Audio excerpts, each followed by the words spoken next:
Hi. അങ്ങനെ കണ്ണനാണെങ്കിൽ കണ്ണൻ്റെ അച്ഛനെ കൊന്നത് ആരാണെന്നുള്ള സത്യം മനസ്സിലാക്കുന്നതിലൂടെ തന്നെ മറ്റൊരു മഹാരഹസ്യവും അതും പ്രതാപൻ്റെ നാവിൽ നിന്ന് അറിയാണ്. ഈ ഒരു കൊട്ടേഷൻ കൊടുത്തത് വേറെ ആരുമല്ല, വാമദേവൻ. അയാളാണെങ്കിൽ ഇപ്പോഴും ചിരിച്ചുകൊണ്ട് കഴുത്തറക്കുന്ന ഒരു പ്രതീതിയാണ്.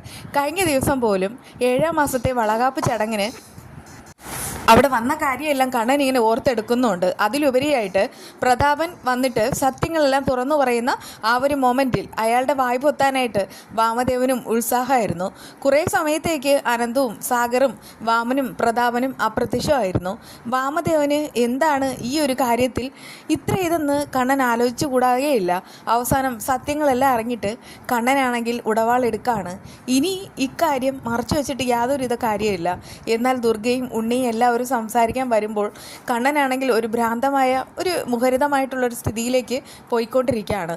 പ്രത്യേകിച്ച് മഹാലക്ഷ്മിയാണ് തന്നെ ചതിച്ചത് എന്നുള്ള ഒരു നിലപാട് കണ്ണൻ്റെ മനസ്സിലേക്ക് വരുന്നു. അതോടുകൂടെ അയാൾക്കിപ്പോൾ മഹാലക്ഷ്മിയോട് ദേഷ്യമായിരിക്കുന്നു. അതുകൊണ്ട് തന്നെ അനന്തുവിനോട് പറയുന്ന ഒരു കാര്യമുണ്ട്, ഒരു കാരണവശാലും ഇനി അവൾ എന്നെ വിളിക്കാൻ പാടില്ല, അയാൾ എന്നെ കാണണ്ട, ഞാനിനി കാണാനും വരില്ല. എന്താണെന്ന് വെച്ചാൽ എല്ലാവരും കൂടെ തീരുമാനിക്കൂ.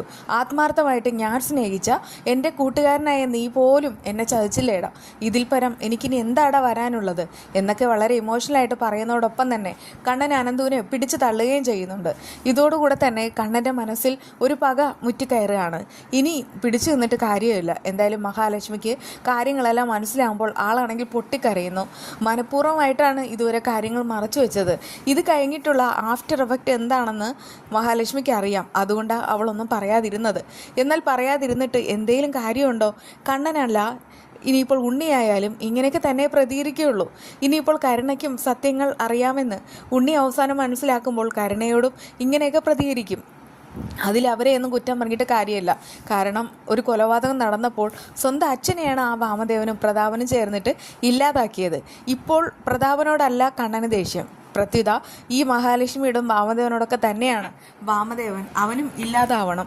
പക്ഷേ ഇപ്പോൾ എങ്ങനെ അവനെയും തീർക്കണമെന്ന് കണ്ണൻ ഇങ്ങനെ വിചാരിക്കുകയാണ്. ഇപ്പോൾ കണ്ണൻ്റെ മനസ്സിൽ കൊല്ലുക എന്നുള്ള ചിന്ത മാത്രമേ ഉള്ളൂ. മഹാലക്ഷ്മിയോ അവർക്ക് ജനിക്കാൻ പോകുന്ന കുഞ്ഞോ അല്ലെങ്കിൽ മറ്റാരെങ്കിലുമോ ഒന്നുമല്ല. പിന്നെയോ പ്രതികാരം വീട്ടുക. കാരണം ഉണ്ണിയും കണ്ണനും മഞ്ജുവെല്ലാം അവരുടെ അമ്മയേക്കാൾ കൂടുതൽ സ്നേഹിച്ചത് അച്ഛനെയാണ്. വിശ്വനാഥൻ എന്ന് പറയുന്ന മനുഷ്യൻ മഹാമനസ്കനാണ്. എന്നിട്ടും കുറേ കഴിഞ്ഞിട്ട് അന്ന് ഈ പ്രതാപൻ കാര്യങ്ങളെല്ലാം തുറന്നു പറഞ്ഞല്ലോ, ആ സമയത്ത് വാമൻ പോലും പറഞ്ഞത് ഈ വിശ്വനാഥൻ്റെ അവിഹിതത്തെ പറ്റിയാണ്. ദുർഗയോടും അത് പറയുന്നുണ്ട്.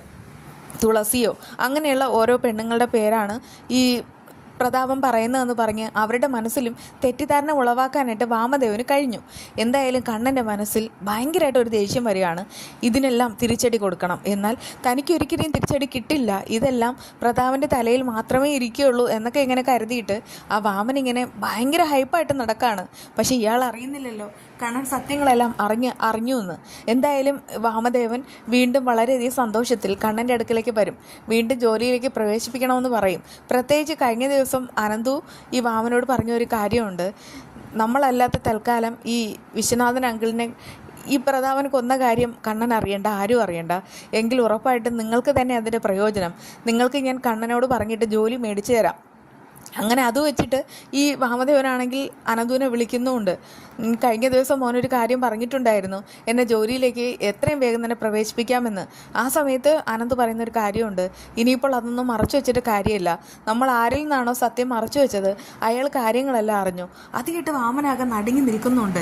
കണ്ണൻ കാര്യങ്ങളെല്ലാം അറിഞ്ഞിരിക്കുന്നു, എന്നാൽ താനും കൂടെ ഇനി അഭിനയിച്ചേ മതിയാവും. പക്ഷേ ഈ പ്രതാപനാണ് കണ്ണൻ്റെ അച്ഛനെ കൊന്നെന്നുള്ള രഹസ്യം തൽക്കാലം പുറത്തു വരില്ലെന്നാണ് കരുണ വരെ അറിഞ്ഞിരിക്കുന്നത്.